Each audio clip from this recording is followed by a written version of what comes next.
Welcome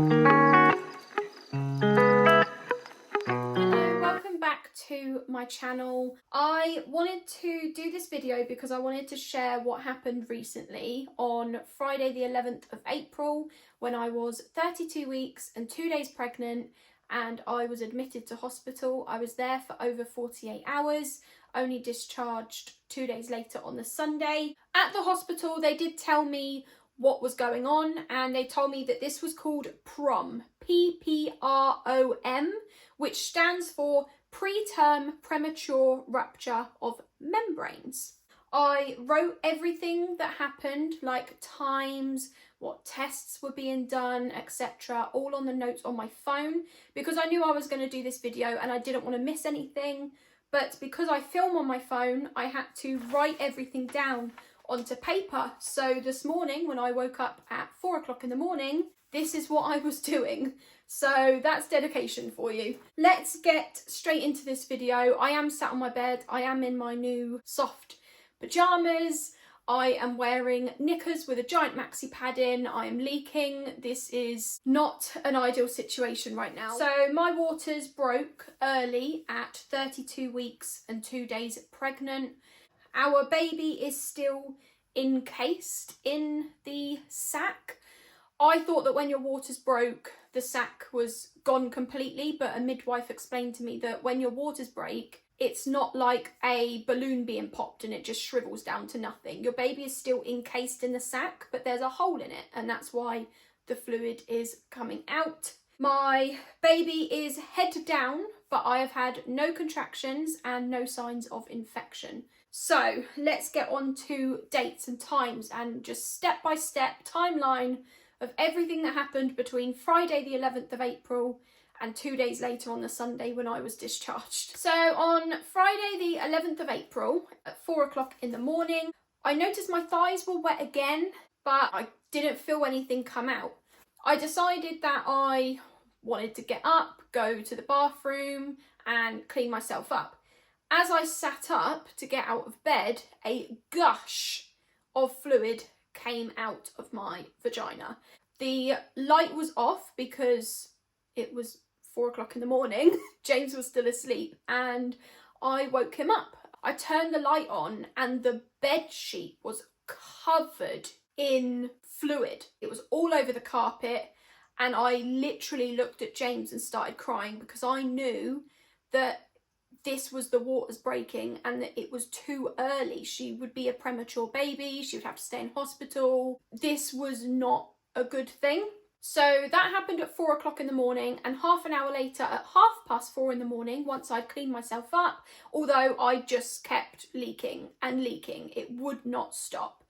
I called the maternity assessment unit at the hospital and explained what had happened, and they asked us to come in straight away. I took pictures of the bed just in case they wanted to know how much fluid I'd actually lost. It took half an hour to get ready because I needed to get dressed and James needed to get dressed. We also have a dog, Poppy, who was going to be very confused that we were both leaving at that time in the morning, but we needed to take her out in the garden to the toilet before we left, and it was just a crazy half an hour.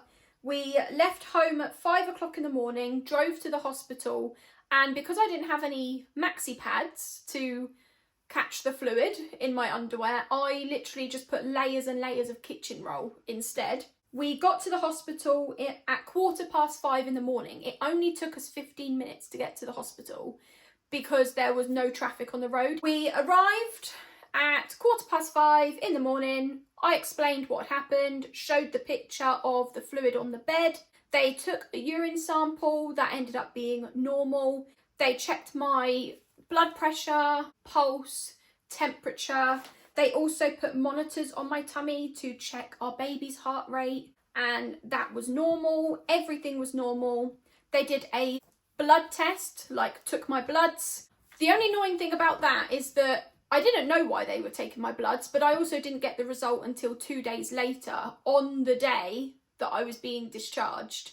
And the results of those bloods were not that good. So I'm not entirely sure why it took 2 days for somebody to actually tell me that. But anyway, moving on. They also put in a speculum If you have ever had a smear test, you will know that the speculum goes in and then they open it up. I have never had an issue with a speculum. I've had 2 smear tests and I also had an embryo transfer because this is an IVF pregnancy, and I had speculums put into my vagina in all of those. Did not find them painful.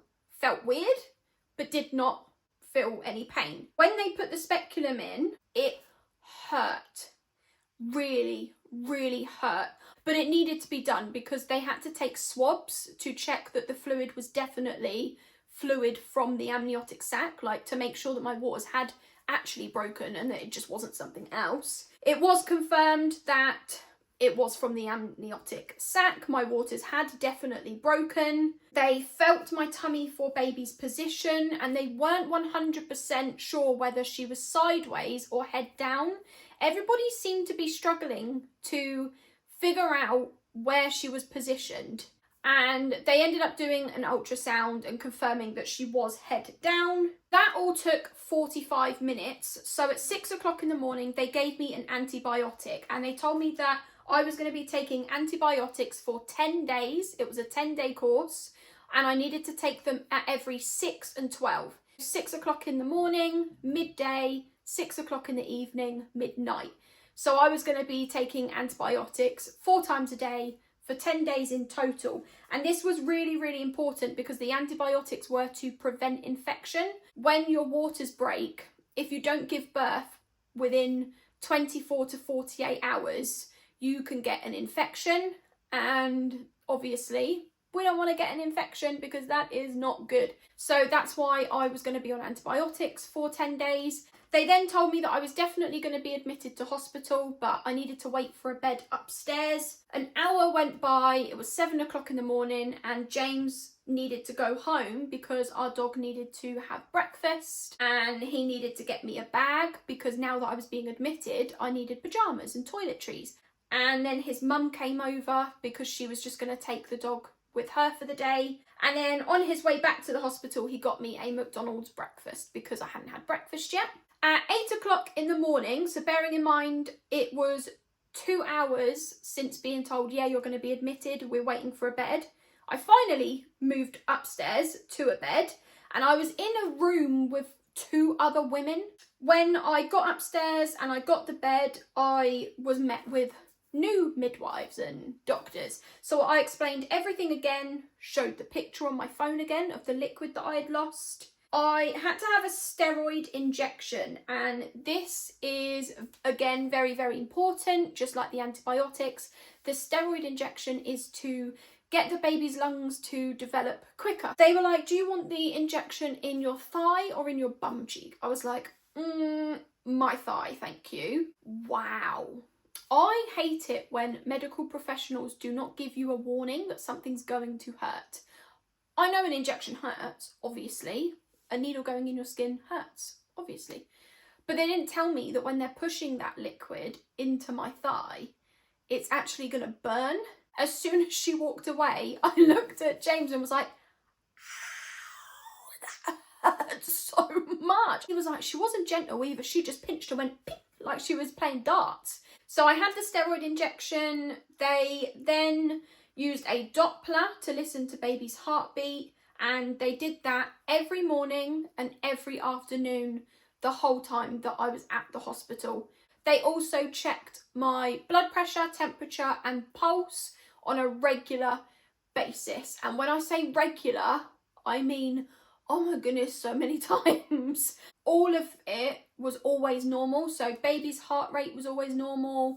My pulse and blood pressure and temperature was always normal. But they have to check these things because any changes could be signs of infection coming. So very, very important. At 5 o'clock in the evening, James had already gone home at this point because he needed to go home to give our dog her dinner and he wasn't allowed to stay overnight. So at 5 o'clock in the evening, I had dinner from the hospital and I had sausage, mash, peas and rice pudding. So that's what happened on the Friday. Now we're going to go on to the next day, which is Saturday the 12th of April. I had 4 hours sleep. I woke up at 2 o'clock in the morning and then I woke up at 4 o'clock in the morning. And both times that I woke up, I had back pain, and it was because of the bed. The hospital bed was not comfy whatsoever. At 6 o'clock in the morning, I had an antibiotic. I had to do a urine sample. I had another steroid injection because it's like a 2 steroid course. All of the normal checks they'd been doing the whole time. Blood pressure, temperature, pulse. 2 hours went by again. 8 o'clock in the morning, I had breakfast. Weetabix, if you want to know what I had for breakfast. 1 hour after that, 9 o'clock in the morning, James arrived at the hospital. His mum had taken our dog with her again because we're not just going to leave her at home all day.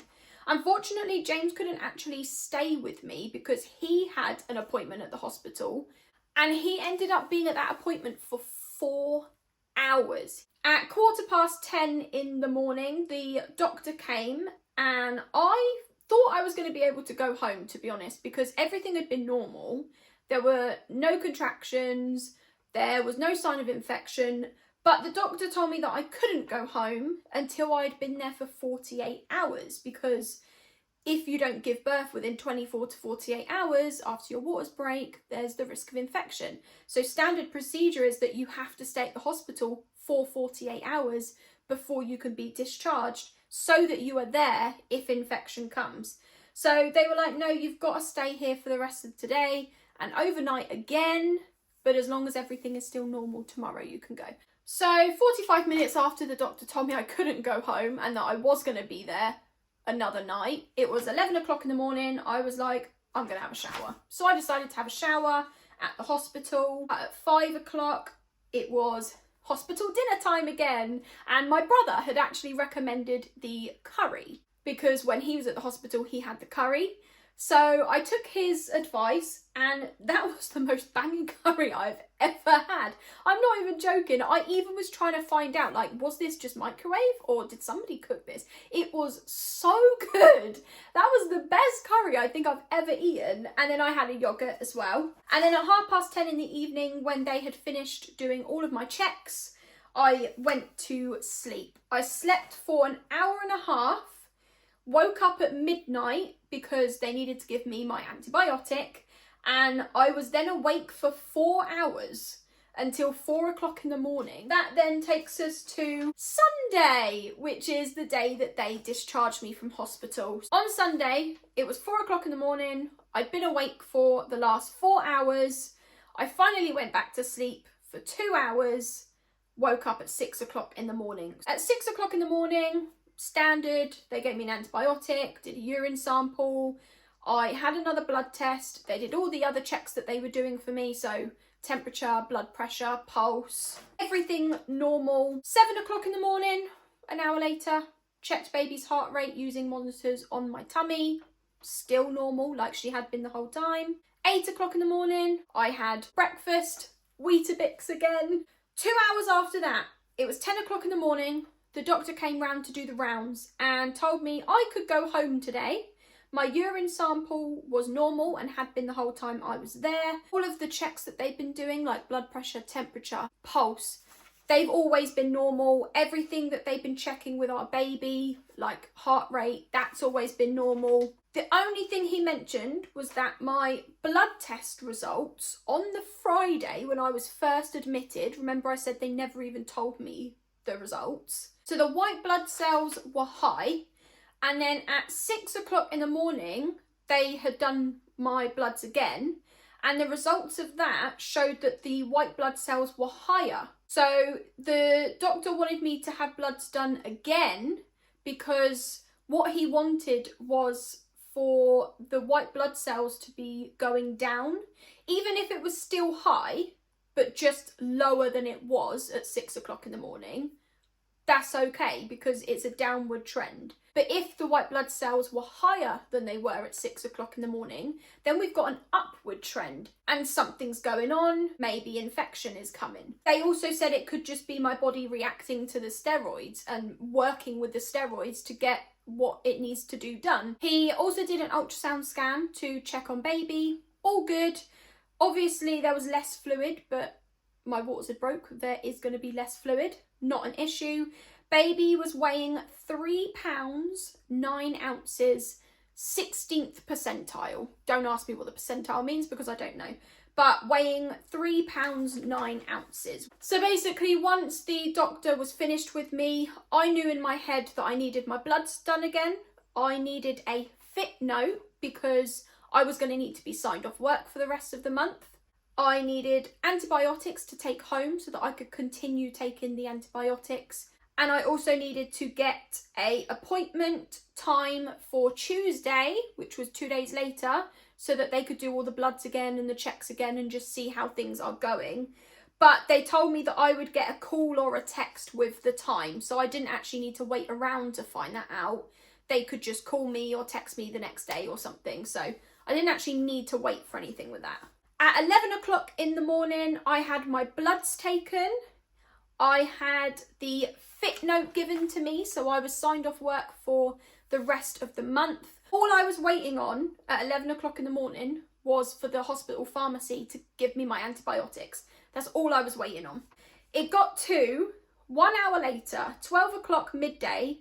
James arrived at the hospital to pick me up, but I still hadn't been given my antibiotics. And I needed to leave because we'd rescheduled our maternity photo shoot for that day, for that afternoon. So I needed to leave at 12. Half an hour later, at 12:30, I was discharged because I'd had my bloods taken, I'd had the fit note. The antibiotics were not ready, but they knew we needed to go to the photo shoot. So they were like, go to your photo shoot and then we'll call you when you can come back to the hospital and collect the antibiotics. I was like, perfect, that's great. So at 12:30, we left the hospital to go home to do our maternity photo shoot, which was at 2 o'clock. At 4 o'clock in the afternoon, so this was 2 hours after the photo shoot, we collected the antibiotics from the hospital, and they also told me the results of those bloods that they had taken again.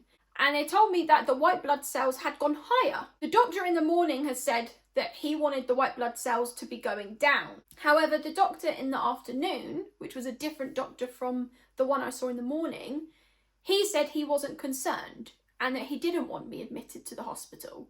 So at that point, me and James looked at each other and thought, two doctors, two qualified and experienced doctors saying different things. So I queried it.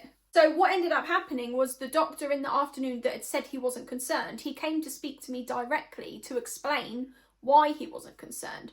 And the reason was because when you have steroid injections, the white blood cells do increase. So it didn't necessarily mean it was anything to do with an infection. It could have just been the steroids. My body was working with the steroids to do the job that it needed to do. So he wanted me to wait a couple of days and then have bloods done again, because at that point, the white blood cells should be going down.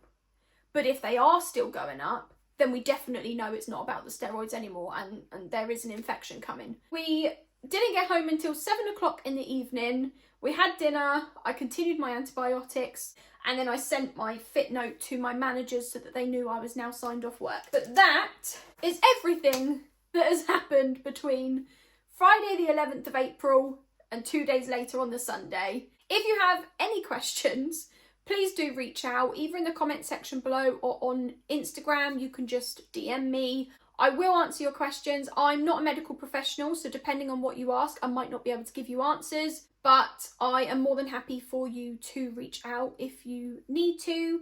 That's the end of the video. Thank you for watching. I'll see you in the next one. Bye!